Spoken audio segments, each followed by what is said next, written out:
Welcome to The War from Boise, Idaho. This is your host, Adam Graham. If you have a comment, email it to me, box13@greatdetectives.net. And today we're going to take a look at one of the more famous phrases to come out of World War II. Loose lips sink ships. The phrase endures because it is applicable to so much more than its wartime use, but in wartime it was pretty powerful. And today's radio play really embodies that idea. So here from June 7th of 1943 is the episode, The Enemy is Listening. The Cavalcade of America, sponsored by DuPont, maker of better things for better living through chemistry, presents Everett Sloane in The Enemy is Listening by Mignon G. Eberhard.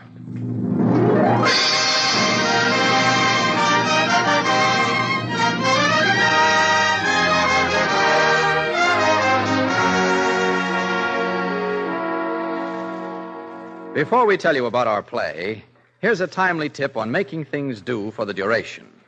Peter Hunt, Provincetown artist, started it with the idea of helping people make over ugly, outdated furniture into attractive, practical pieces by the use of paint, a brush, and a saw. At the close of our program, we will tell you more about it and how you can get a booklet that will enable you to transform some of your cast-off furniture. And now DuPont presents Everett Sloane as narrator in The Enemy is Listening, a tensely dramatic spy story by the celebrated mystery writer Mignon G. Eberhard on the Cavalcade of America.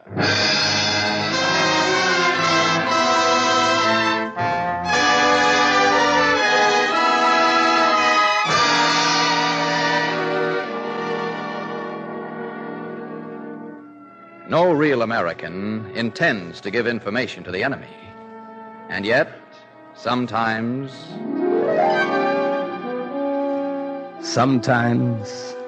someone forgets. A word overheard and repeated.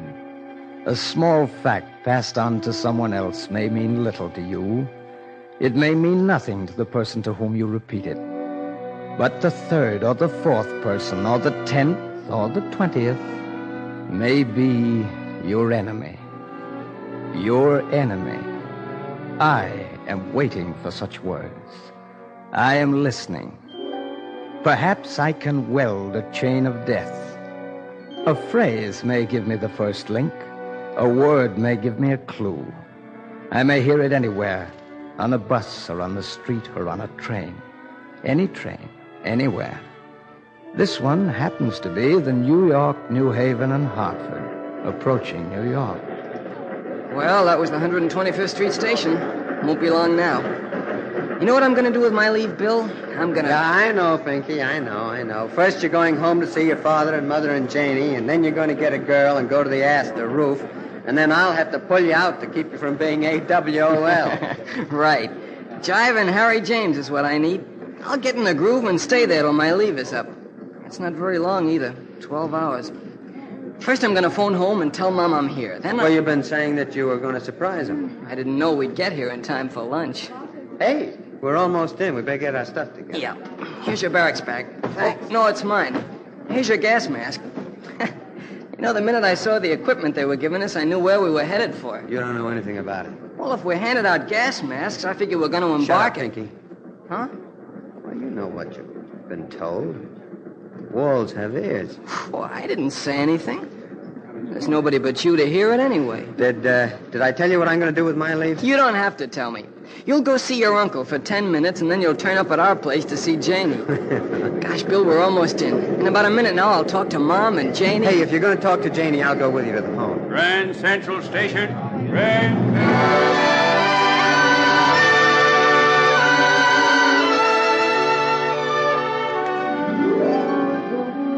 No, Pinky didn't say anything. Neither did Bill. Not really. Besides, I was not there. But other people were. There was a woman sitting behind them. You didn't see her. She's a nice woman, patriotic and sincere. She wouldn't give me information. Or would she? Oh, there you are, Margaret. Did you get a seat? Oh, yes, I did, in the next car. Oh, the trains are certainly crowded now. I sat behind a couple of boys, soldiers. There they go up the ramp ahead. See? The one with the red hair is called Pinky. What nice-looking boys. Pardon me. Oh, certainly. They're being sent overseas tonight from their talk, or very soon. Maybe we'd better not talk about Well, it. there's nothing to talk about. Come on, dear. If we hurry, we can lunch before the matinee.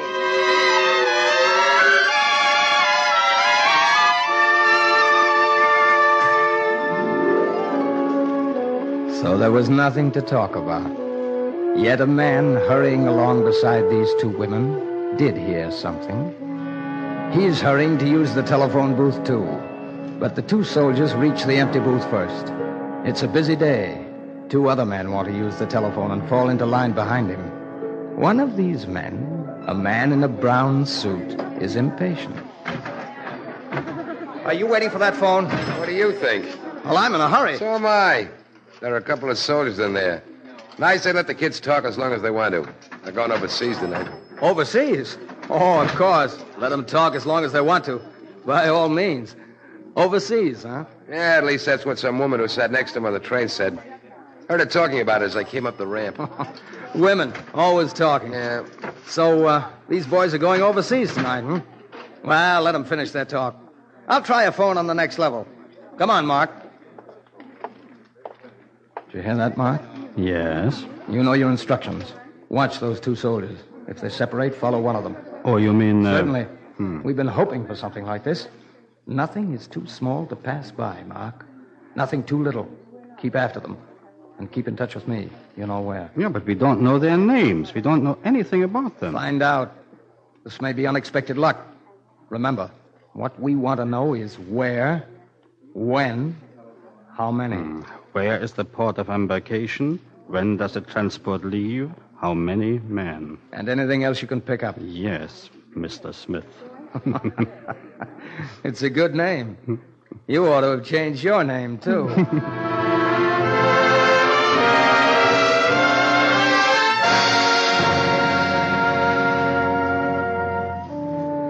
The boys have finished telephoning. They pick up their equipment and walk through the station.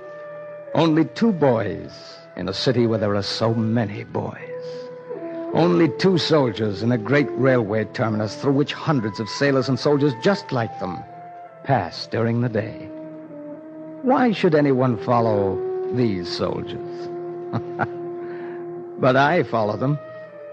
There's something I want to know. I wonder how I'm going to find out the thing that I want to know. How can I find out where they're going? Well, here's where I go for the subway. See you later, Pinky. So long, Bill. I'll take a taxi. Taxi? Oh, sorry. I guess you called the cab first. No, that's all right, soldier. You take it. Well, thanks. Where to? 218 East Wilsey Avenue. It's right off Lexington. Taxi! Yes, sir. Where to? 218 East... No. Take me to the corner of Lexington and...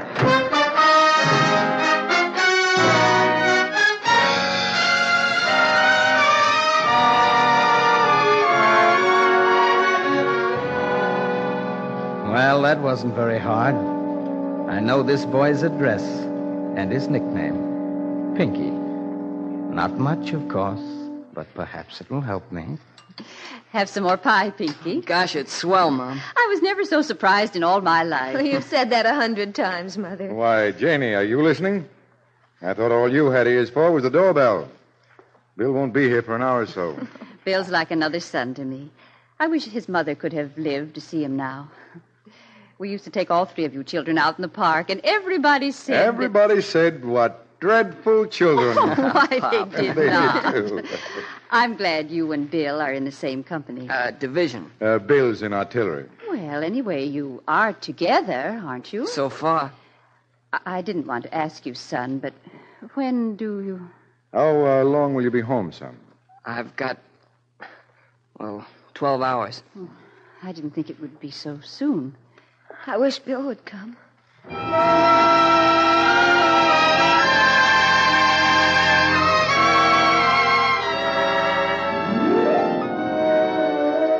Now, what can I do here? This is an American home. I can't pass these walls. There's no chance for me to get information here. Or is there? Hello? Can I speak to Pinky, please? Pinky? Oh, he's not here now. Is this Pinky's mother? Why, yes. Who is this, please? Well, I don't know whether he mentioned me. I'm George Smith. Well, now, I don't believe... He leaves tonight, doesn't he? About midnight. Well, I'm afraid that won't... I was going to see him just to say goodbye. I suppose I could go to the pier. Well, I don't know. I don't know... Or maybe I could meet him at the train if you'll just tell me where he leaves from. Why, really, I don't know. Perhaps you'd better call later. Hello? Hello? Hello? That's funny. Must have been cut off. Who was it? Somebody asking for Pinky. You say who he was? He said his name was George Smith. I didn't like his voice, but he called him Pinky. Pinky? Oh, it's just some boy he knows. We'll tell him when he gets back. They ought to be coming pretty soon. Mm-hmm.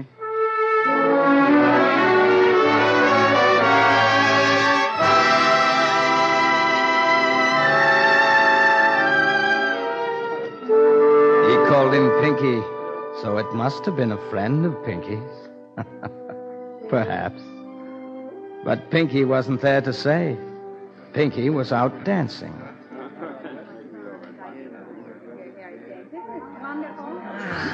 Boy, is this solid. But I didn't want to do it. Having a good time, Sally? Oh, it's wonderful. Wish we could listen to that band forever. Yeah. Hey, Janie, let's dance. All right, Bill. Let's dance over toward that balcony. Oh, it's grand to dance with you again, Bill. Yeah, we've always danced together. Ever since we were kids. Only I didn't know then. Know what, Bill? Something Oh, here's the balcony. Let's go out, huh? All right. Cold? No. It's funny to see New York like this. So few lights. Sometime it'll be bright and gay again.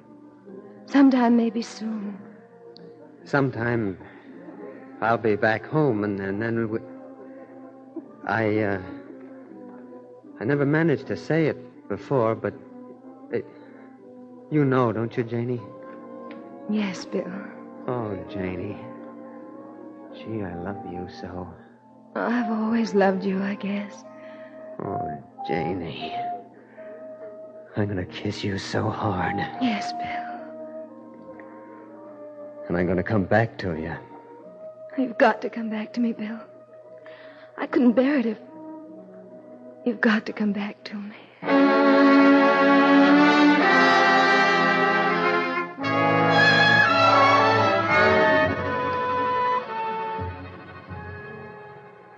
Charming, wasn't it? A boy and a girl on a balcony above a city of 10 million people. Are they important? Yes, to each other. They think they should have life together and love and happiness. But there's a war. There's an enemy listening. I am here. And a dozen stories below, a man is waiting.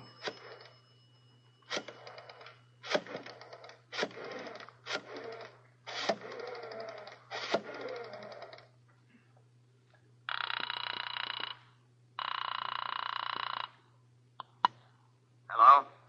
Smith? I was waiting. You got anything? No, not yet. Where are you? Watching the elevators. They're still dancing. They'll be coming down soon. The boy's mother expects them to return about midnight. Remember? I remember. When, where, how many?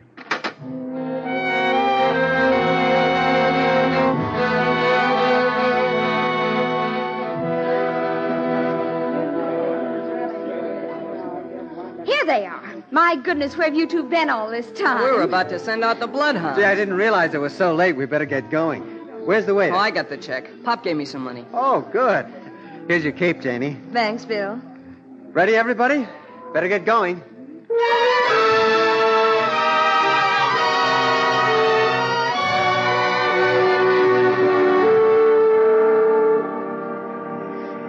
goodness, it's dark and raining. Well, we'll get a taxi. Try and do.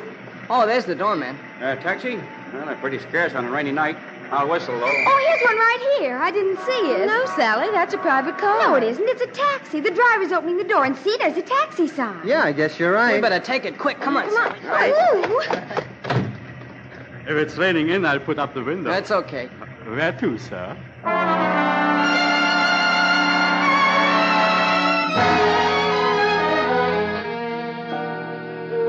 This is the Cavalcade of America, sponsored by DuPont. Our play is an original spy story, The Enemy is Listening, by Mignon G. Eberhardt.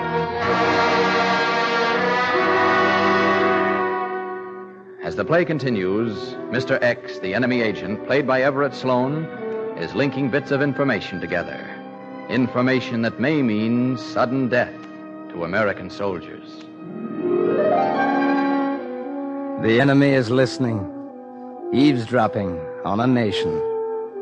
That's why I'm here, to listen, to piece one small fact with another, and then another, until I know the thing I want to know. Let me see. I know 2 boys, soldiers, are going overseas. I know their leave is up at midnight, but that's not enough. It's almost midnight now. The 2 soldiers and 2 girls are in a taxi cab, but my agent is the driver. My goodness, I had a nice time. I wish you boys didn't have to leave so soon. But I do think it's terribly exciting going off to war like that in a big convoy. What do you mean, a big convoy? Well, that's what Pinky said. And he said he thinks at least... Oh, no, Sally, I was only guessing. Forget it, will you? Well, I won't tell anybody. Oh, here's your street, Sally. What's the number? I told him. Hey, driver, it's that apartment in the middle of the block. There's a green awning. Well, it's so dark, I guess you can't see it. It's on the right. Yes, sir. Is this it, miss?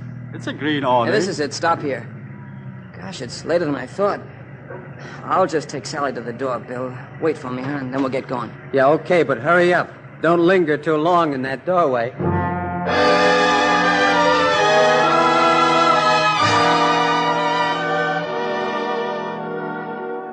Time is going faster now, minute by minute. Not much time before Bill and Pinky must be wherever they're supposed to be. And not much time for me. What can I do now? I must find out. Oh, wait. The taxi has stopped. Golly, it is late. Hey, look, driver, you want to make a buck? Drop your flag and wait for us. We got to get back to Penn Station. Now, how long do you want me to wait? 5 minutes. All right. I'll be in the coffee pot there in the corner.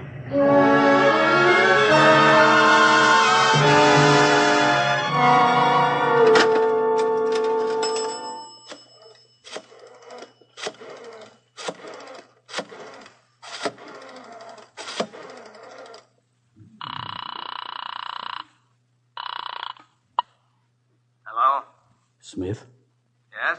Can you get down to the Penn Station and watch for them? I'm taking them there in the taxi. Where are you now? I'm near the boys' home in a lunchroom. Good. Unload them at the main line end of the station. I'll be there ahead of you. Okay.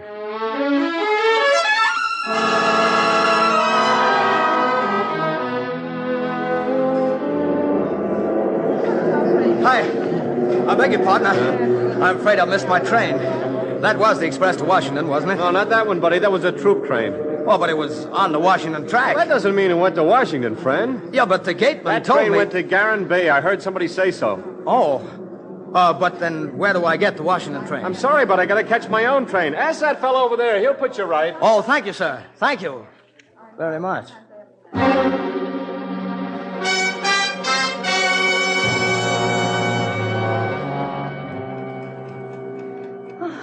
Do try to sleep, Mother. Are you awake, too? Mm-hmm. I wonder where the boys are now. You know, it's queer, but I keep thinking there was something I meant to tell Pinky. Well, there wasn't much time to tell them anything. I can't think what.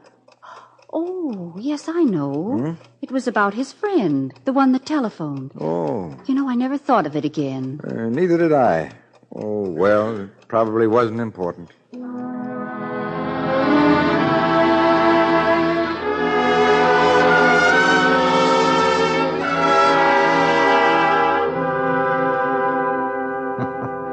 Wasn't that important, Mr. March? You could have broken my chains so easily if you'd stopped to think. But you didn't. Thank you, Mr. March. Thanks to you and the others who didn't stop to think, I know where the boys are. Golly, ship looks high when you're standing on the pier looking up. Yeah. Hope we get the same ship. So do I. Hey, you soldiers, fall in. Oh, well, here we go. Maybe we'll get on the same transport. Oh, sure. But, just in case. I guess we've never been separated before. No, I guess not. So long, Pinky. See you over there.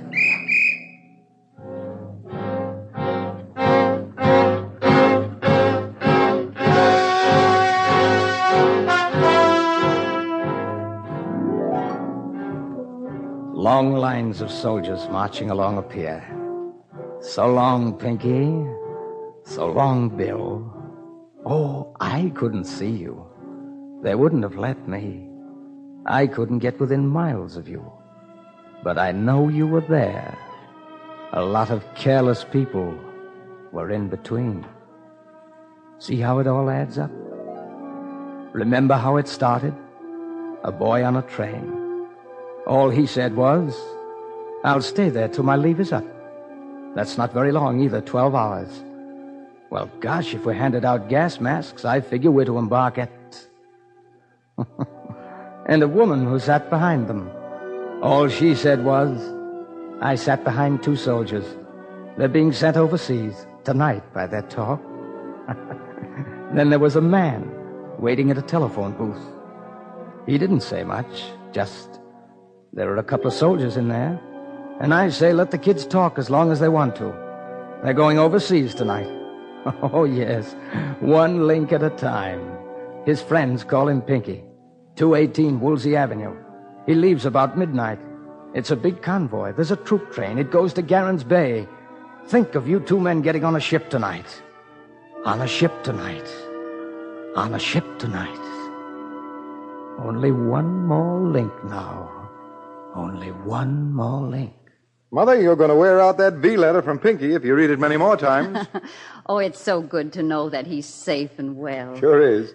He says he hopes to see Bill in a few days, so I expect they've got together by now. Seems to have been a quiet trip. Well, except for the storm. Yeah. I wonder what this line was that the censor blacked out. Please, ma'am. Yes, Annie, what is it? Mr. Stevenson's here. Stevenson? Oh, Bill's uncle. Why, he must have heard from Bill. Ask him to come right in, Annie. Yes, ma'am. Stevenson? I've not seen him for months. Hello. How are you, Stevenson? How do you do, Mr. Stevenson? How do you do? How are you, Mrs. March? Nothing wrong, I hope. Something is wrong. You've heard something. I just heard, you see... Well, it seems there was a storm and the convoy got separated, and before they could get together again, one of the transports was hit by a torpedo. It wasn't sunk, only just slightly damaged, and they got the submarine that fired the torpedo, too. They got another submarine later. The torpedo, there was some lives lost. Bill. I wanted to come here and... Bill. We've got to tell Janie. May I come in? Annie said Bill's uncle was here. I was just writing to Bill, and... What is it? What's happened? Janie, dear. You must be my brave little girl.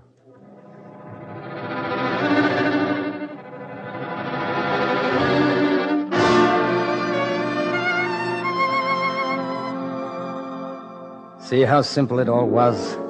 How easy? Yet these people could have stopped it. How lucky for me that they didn't. They were all nice people, too. Ordinary, everyday people. Not one of them would have told me anything if they'd known I was listening. Well, that chain is finished.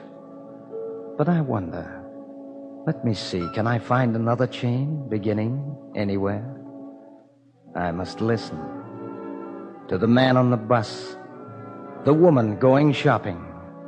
I must listen to you. And you. And you.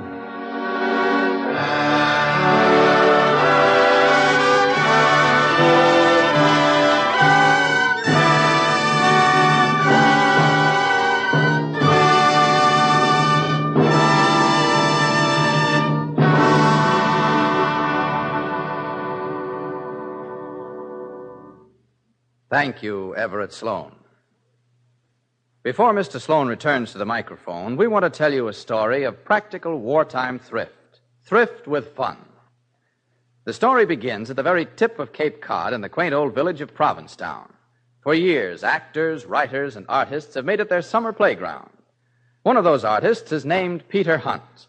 Well, Peter Hunt owns a shop called the Peasant Village. There for years he has taken old, outdated furniture, much of it just plain junk, and with a screwdriver and saw and a little paint and his own keen sense of design and good humor, turned it into new furniture. Furniture that style-conscious homeowners are proud to have in their homes.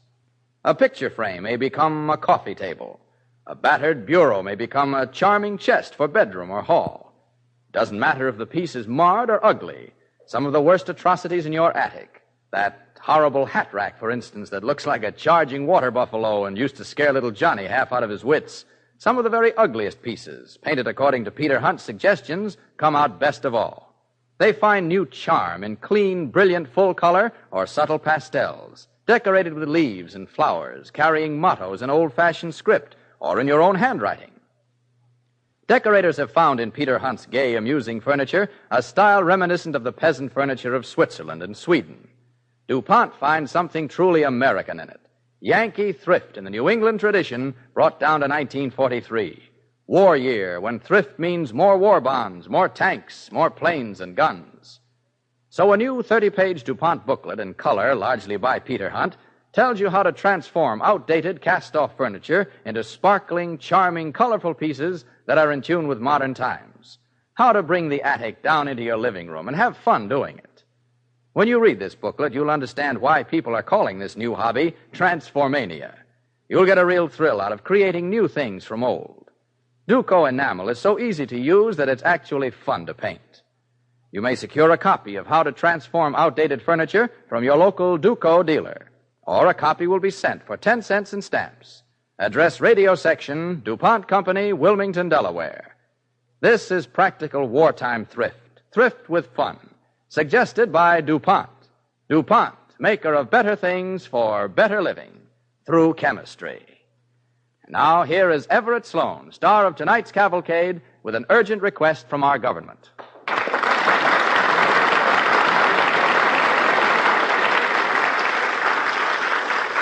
The government has asked us to call your attention to a serious situation. We are short 9 million pounds a month of the kitchen fats and greases needed to keep fat reserves at a safe level. These reserves must be brought to the safety level at once. And there's only one person who can do the job, the American housewife. Remember, 1 pound of waste cooking fat makes enough glycerin to fire 4 37-millimeter anti-aircraft shells or to make 3 cellophane gas mask bags. Please start saving waste fat now. Just pour it into a clean can, store it in a cool place, and turn it into your meat dealer the minute the can is full. Start saving fats now. Turn them in promptly.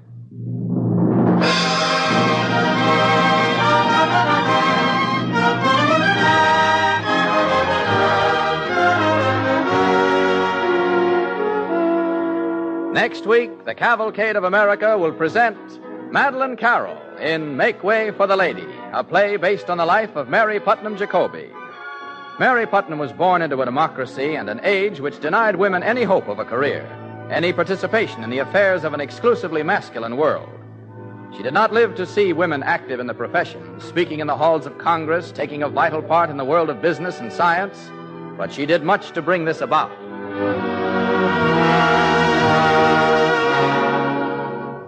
Be with us again next week when Cavalcade presents Madeline Carroll in Make Way for the Lady. The orchestra and musical score tonight were under the direction of Don Voorhees. This is Clayton Collier sending best wishes from Cavalcade sponsor, the DuPont Company of Wilmington, Delaware.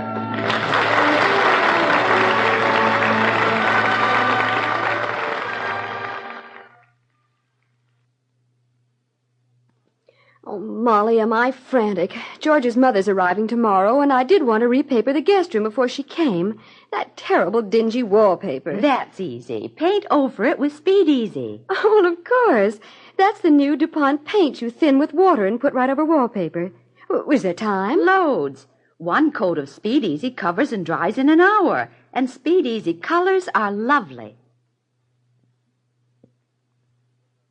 This program came to you from New York. This is the National Broadcasting Company. Welcome back. There was some definite irony at the end, particularly when Pinky was writing a letter that contained information that had to be removed by the censor. Presumably information about his location and where he was at. And basically everybody who was involved in this was totally oblivious to what part they actually played in the loss of lives aboard this transport. Of course, it's popular to reflect on this time and this sentiment and say this was all paranoia. Well, most of the time, there wasn't anybody listening or spies on buses.